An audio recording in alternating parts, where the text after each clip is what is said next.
This week we have been looking at the way that God uses animals to speak to people. And today we will see those who really did nothing, but it's noted that God had used them anyway. Good morning, I'm Pastor Ernie Lewis of the Blue Point Church in Sisney, Illinois, with your thoughts for Wednesday.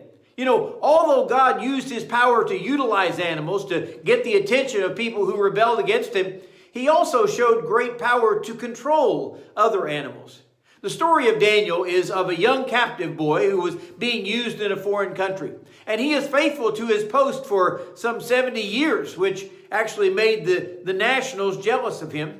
So they concoct this plan to have him arrested, actually for praying to his God, which of course they knew that he did 3 times every day. So the king is now forced to cast his favorite servant into a den of hungry lions.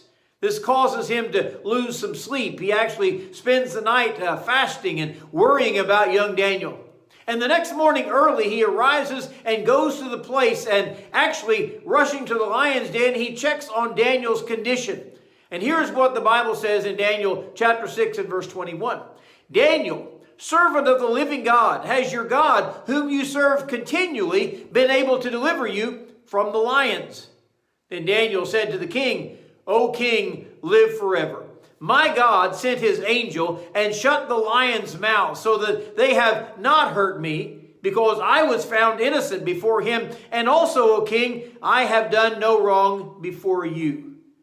The first thing that we see in this picture is that God has controlled these starving lions, which were actually prepared to crush the bones of anyone worthy to be cast into their den.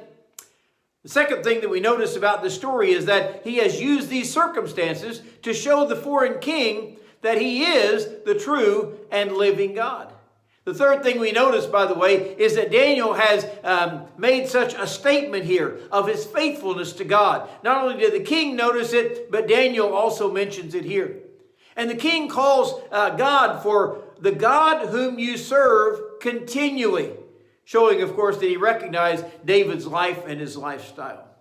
Finally, David's testimony is God sent his angel and shut the lions' mouths. You know, he had to be put into some dangerous circumstances here in order to see God's power work. By the way, he also admits to the king, I was found innocent before God, and I have also done no wrong before you, king, answering to those accusations of wrongdoing that his enemies had brought against him. Now, God gets to show his power once again, by the way, over these hungry lions that are in the den.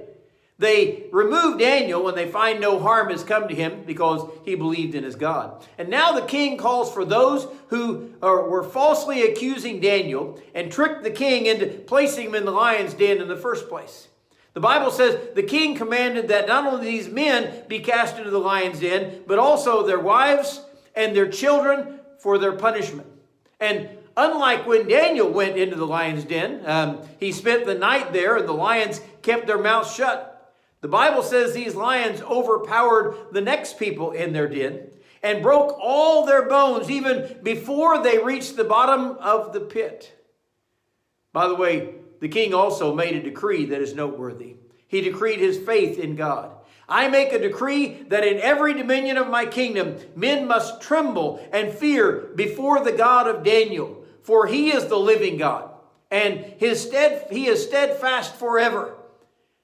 His kingdom is the one which shall not be destroyed, and his dominion shall endure to the end of the earth. For he delivers and he rescues his own.